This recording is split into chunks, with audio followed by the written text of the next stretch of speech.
Durante essa caminhada, a gente percebeu que existem diversos formatos de ângulos que o profissional ele pode utilizar para fazer a descrição perimetral do seu imóvel. E nessa aula, a gente verá como trabalhar com ângulos internos, que é uma possibilidade realmente existente para se descrever o perímetro de um imóvel.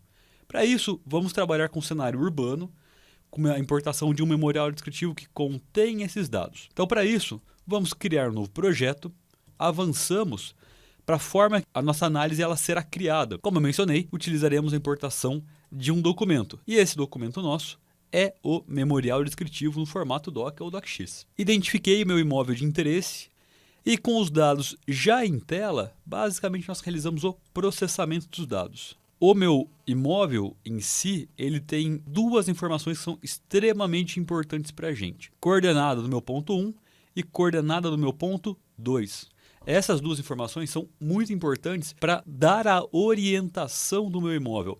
A gente já viu isso daí, mas vou retomar esse ponto que é bem importante. Azimuth e rumos, eles são ângulos de orientação, ou seja, através desses dois ângulos, a gente já consegue saber qual é a real posição deste imóvel, a orientação que ele tem na superfície. Trabalhando com ângulo interno, eu tenho o formato do meu imóvel, porém, eu não tenho a sua orientação, ele não traz esse tipo de informação nesse ângulo.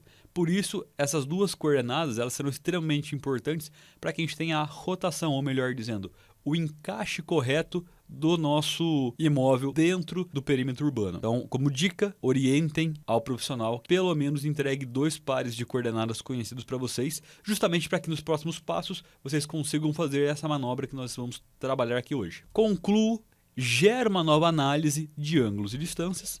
Coordenadas não será gerado justamente porque temos apenas de 2 pontos e o imóvel ele está restituído.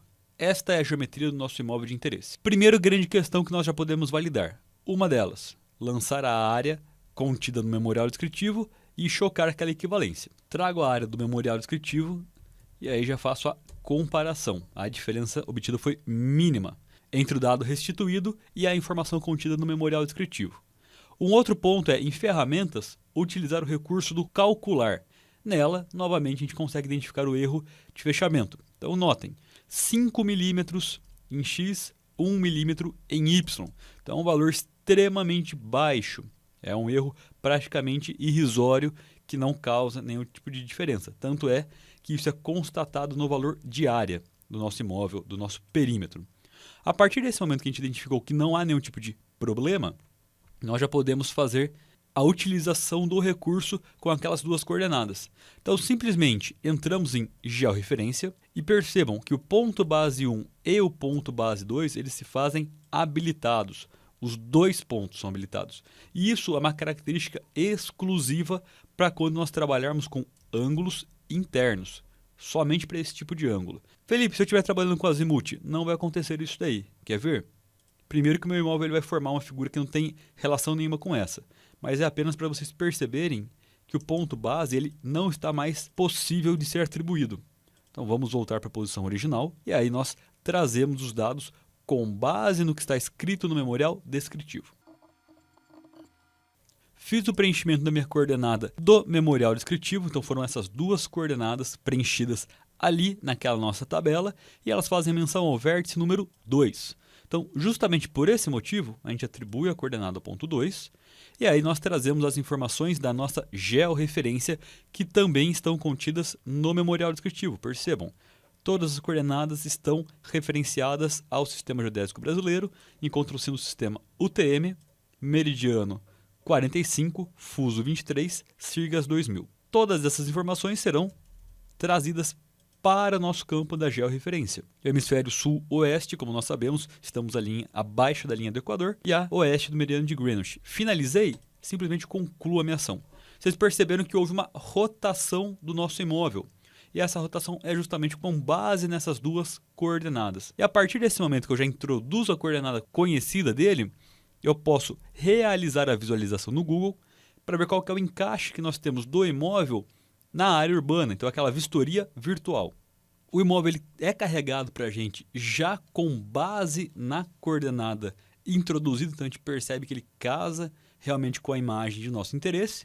E aí então nós podemos gerar um croquis justamente para compor a nossa matrícula. No croquis, simplesmente salvamos o arquivo em PDF e depois anexamos ele à nossa matrícula, ou ainda, a segunda opção é utilizar a ferramenta Gerar Mapa para que todas as informações técnicas do nosso projeto também estejam ali presentes, como pode ser visto aqui na nossa tabela de roteiro perimétrico. Então, todas as informações do ângulo horário, interno, distâncias e ele já convertido para azimuth. E aqui a nossa geometria do imóvel.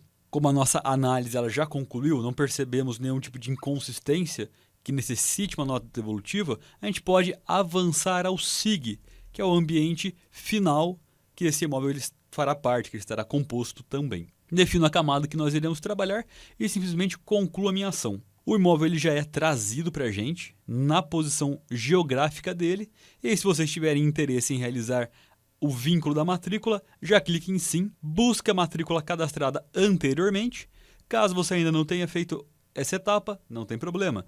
Vem em cadastrar, traga as informações da matrícula ou transcrição, dados do imóvel e os dados do proprietário.